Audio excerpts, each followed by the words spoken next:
That's right. That's exactly right. That's exactly right. All right, hey, this is Houz'Mon. How you doing? The Godfather Ghetto House. Hey, I'm sitting right now with my mentor, the man, the legend, Mr. Rocky Jones. Hey, Rocky. Hey, it's great to be with you. How you doing, my friend? You know, I'm doing good. Good, good. Hey, it's been over, wow, 25 years. Yes. And so many years. Let me ask you a question. How, what made you started DJing actually? Okay, this is the deal is we had some artists, several artists, before we had the first record actually. I think one of them was Steve Hurley. Yes. And Chippy and Don and all that. We had stuff ready to come out. But actually the reason why we were doing the label is that people came to me to put the music into the major labels. Because we were a DJ thing at the time. Right. A record pool. Right. And the DJs took, did their stuff with the tracks. And I took music to, I can name labels, Atlantic Records, Okay. RCA Records, and CBS, and they all said this music is nothing, it's nowhere, don't deal with that. Wow. And at the time, and everybody probably knew, but I knew that it was definitely going to be the biggest thing on the planet. And so I said, well, if they're not going to do nothing, we're going to do it. And then that's why we took the name DJ, because it was really a DJ's medium. And at the time, people were, I don't want to say they were embarrassed using the name DJ, you know, for their jobs or whatever, but DJ was not at the forefront. And that's what we said, hey, we're keeping it real and raw, and this is what it's all about. So that's what. So what was the first release on DJ? I think the first release was Music as a Kid. Yes. And that was ready to go. We had other music. Chippy was out before then, but we didn't put it out. But it was ready to go, and there was quite a bit of stuff, Jammin Principle and that type of stuff. Yes. But it was the first release. Wow, that's great. That's great. So how long you been in this business? You know, I don't really remember. It's been a long time. You have seen many artists come and go. Who was the farthest, most, how can I put this, inspiring artist to you on the label? I think, you know, the thing about that is that the inspiration comes from the heart of the people that are in it. And every artist has that inspiration. So there's not really one, I mean, such as yourself, you're inspiring, your music was monumental in my opinion. It's still outstanding. But there are artists who didn't even make records. There's a guy, Jesse Velez, that no one knows about. Yes, Jesse, with his timeless death, Girls on the Floor, Let's Move, you know, he made that song, and wow, he's, you know, it was sad, but he was one of the artists on your label. Yeah, he was one of the first artists there was. He was, I think it was 16, 17 years old at the moment. But, you know, there's a certain, not just innocence, but, you know, passion that he's got that I see in your eyes and the other artists' eyes that were there. So you can't say, you know, it's like saying you have a favorite kid. Right? Well, I tell you what, since you asked me a question, what was your favorite record on the label? Well, there are two outstanding records. One was your record, and the other one was that was actually, this record was never released. It was State of Rhythm.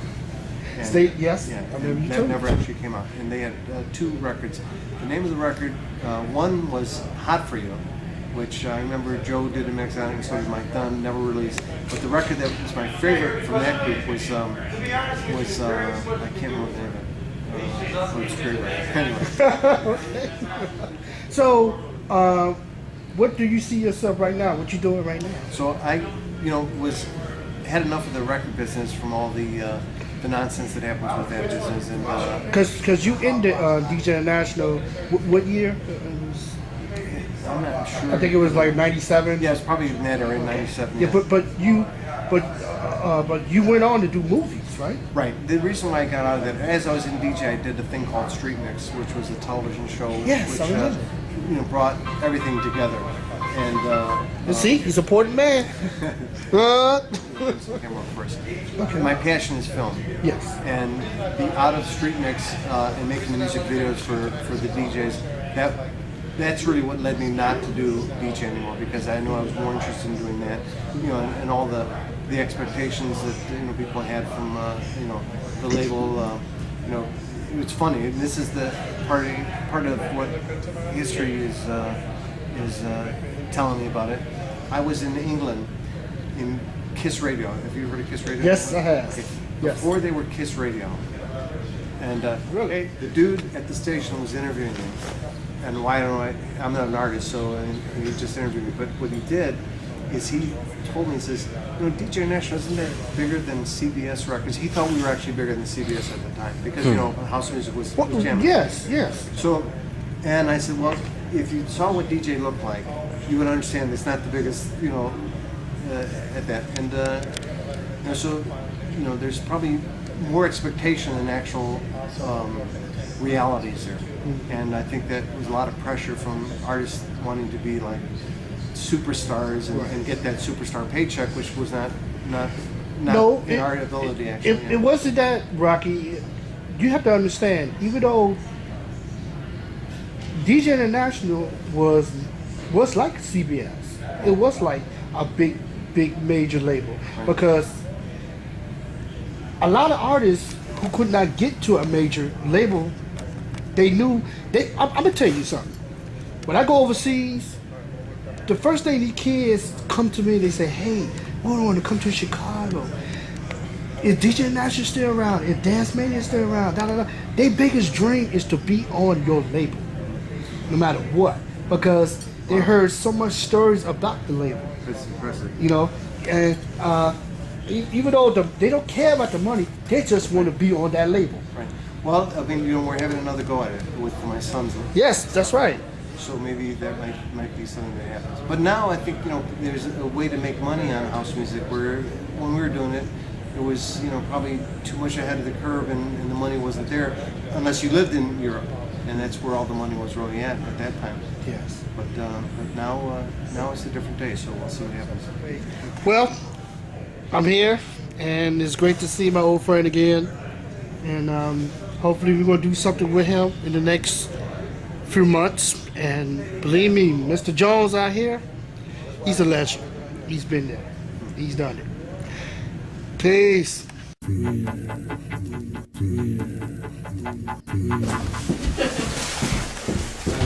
You have a good night too, right? All right. Peace out, y'all. All right, man. Take care. Yes. Oh, man. Oh, don't chop me with the sword now. Yeah, what is that for? See, like when you get like, we met Rocky Jones. Rocky Jones, dog. Do you know what that shit means? The birth of Ghetto House Father. What's up? Rick, what's up? We walking, man. Hey, man, we just met the legendary Rocky Jones. Got some good shit coming out. It's a pleasure working with him again. And looking forward just to release some new stuff from DJ International. DJ International in the house, baby. No, car's over here. Yeah. Yeah, you know. You don't even know where the car's at. Right, well, look at that city, boy. Look where we at. Huh? Look at, we got Currency Exchange. We got the Chinese restaurant. And we got hookers over there. Yeah. Let's get the hell out of here. Getting the hell out of here. Peace out.